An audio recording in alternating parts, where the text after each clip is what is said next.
Bismillahirrahmanirrahim. Assalamualaikum warahmatullahi wabarakatuh. Alhamdulillahirabbil alamin.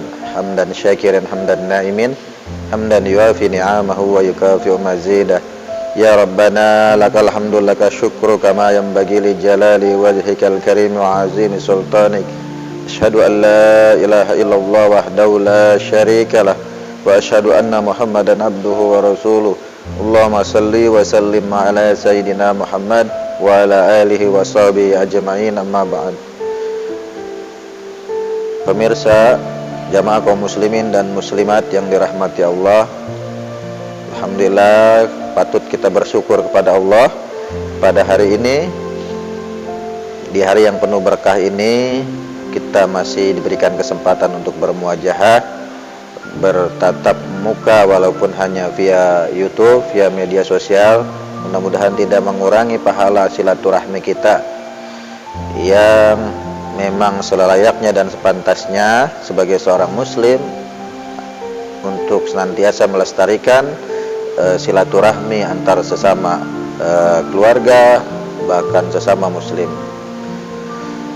Hari ini Al-Fakir ingin membahas permasalahan-permasalahan bagaimana caranya agar keluarga kita bisa terbimbing dengan nilai-nilai Islam, lebih-lebih di momen-momen hari Maulid Nabi besar Muhammad SAW yang akan kita laksanakan beberapa hari lagi.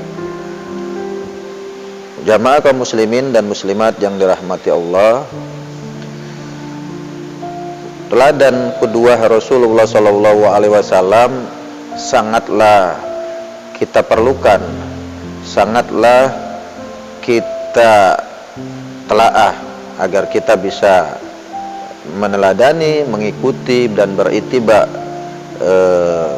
dengan beliau, karena banyak sekali perkara-perkara tingkah laku beliau yang mungkin kita belum tahu, yang mungkin kita harus bisa mengikutinya semaksimal mungkin, ya paling tidak walaupun tidak bisa seperti Rasulullah, paling tidak mendekati ajaran-ajaran yang diberikan, yang didakwahkan oleh beliau. Jamaah kaum muslimin dan muslimat yang dirahmati Allah, kondisi saat ini memang agak miris, agak ironi ketika kita melihat keluarga-keluarga muslim yang ada di negeri kita di Indonesia khususnya, banyak hal-hal yang mereka belum memahami, mereka belum bisa berinteraksi, bergaul dengan sesama keluarga, bahkan dengan tetangga sekitar sesuai dengan ajaran Islam. Maka itulah sebabnya mengapa Salahuddin Al-Ayyubi membuat perayaan Maulid Nabi Muhammad SAW dalam rangka membangkitkan kembali semangat kaum muslimin untuk menuntut ilmu Islam, sehingga bisa meneladani apa-apa yang Rasulullah sampaikan dan bisa mewejawantahkan atau mengamalkan, merealisasikan dalam kehidupan sehari-hari, sehingga terbentuk masyarakat yang harmonis, masyarakat yang saling berkasih sayang. Ayatnya pun kita sudah maklum, kita sudah sering dengar dari para dai-da'iyah yang menyampaikan nasihat-nasihat agama kepada kita, yang bunyinya a'udzubillahi minasyaitonirrajim, bismillahirrahmanirrahim, laqad kana lakum fi rasulillahi uswatun hasanah. Dan sungguh sudah ada pribadi-pribadi teladan-teladan yang baik yang ada pada diri Rasulullah SAW. Ayat ini menjadi jelas bagi kita untuk menelaah kehidupan Rasulullah SAW dari lahir sampai beliau wafat, sehingga kita tidak tersesat jalan, kita tidak bingung dalam menentukan arah tujuan hidup kita. Lalu apa kaitannya dengan kehidupan keluarga kita saat ini dalam menyambut hari raya Maulid Nabi besar Muhammad SAW? Jadi hubungan antara Maulid Nabi dengan keluarga itu harus dijadikan sebagai spirit agar keluarga kita bisa kita bimbing sesuai dengan ajaran Islam.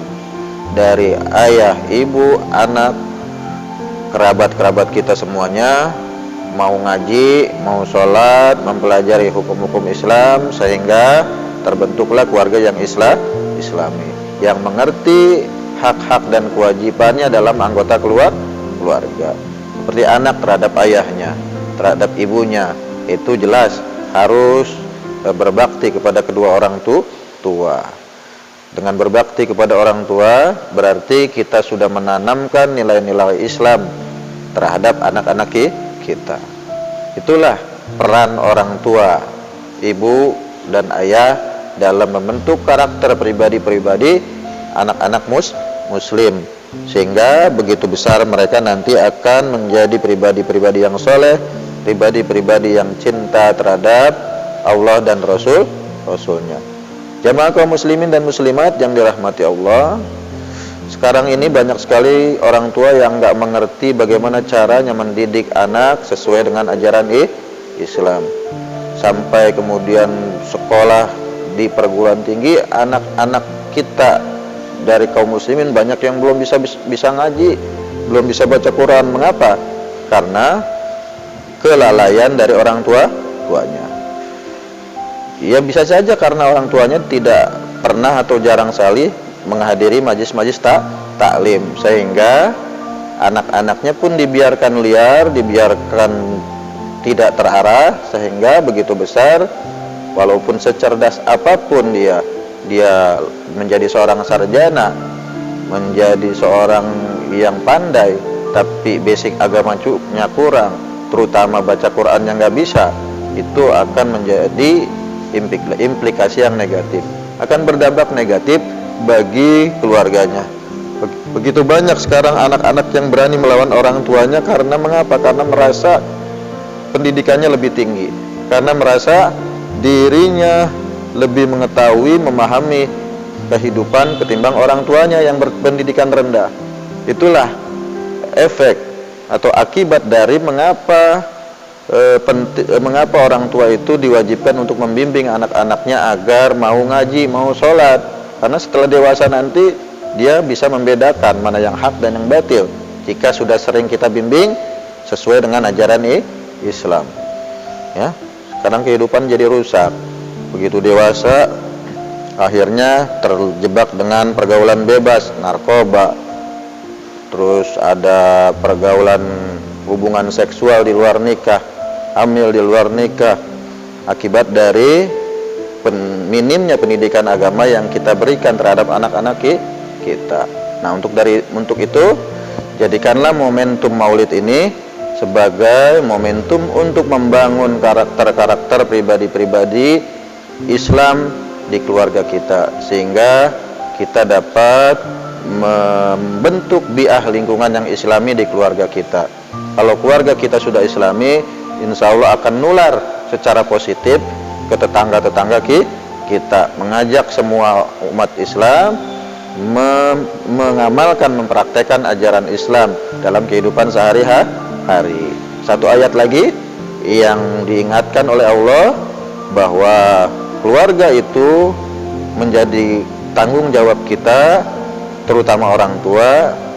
Jangan sampai kemudian ketika orang tua sibuk dengan ibadahnya, dengan ngajinya, datang ke majelis taklim, tapi anaknya nggak mau sholat, anaknya tukang mabuk, anaknya suka berzina, anaknya suka berjudi, itu akan menjadi hambatan bagi orang tuanya ketika ingin masuk ke surga, bisa dipending, bisa kemudian masuk ke neraka bersama anaknya karena tidak berusaha membimbing anak-anaknya kepada kehidupan yang Islami.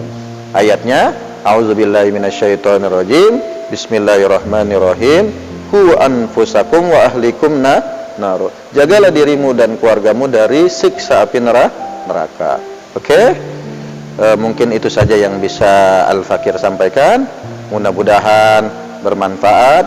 Mudah-mudahan bisa menjadi motivasi kita semua, khususnya keluarga kita, anak-anak kita, kerabat kita, bisa lebih bertakarub lagi kepada Allah, bisa lebih bersemangat lagi mengamalkan nilai-nilai Islam yang kita yakini. Kurang lebihnya mohon maaf. Kita tutup dengan doa kafaratul majlis. Subhanaka Allahumma wa bihamdika asyhadu an la ilaha illa anta astaghfiruka wa atubu ilaik. Summa assalamu alaikum warahmatullahi wabarakatuh.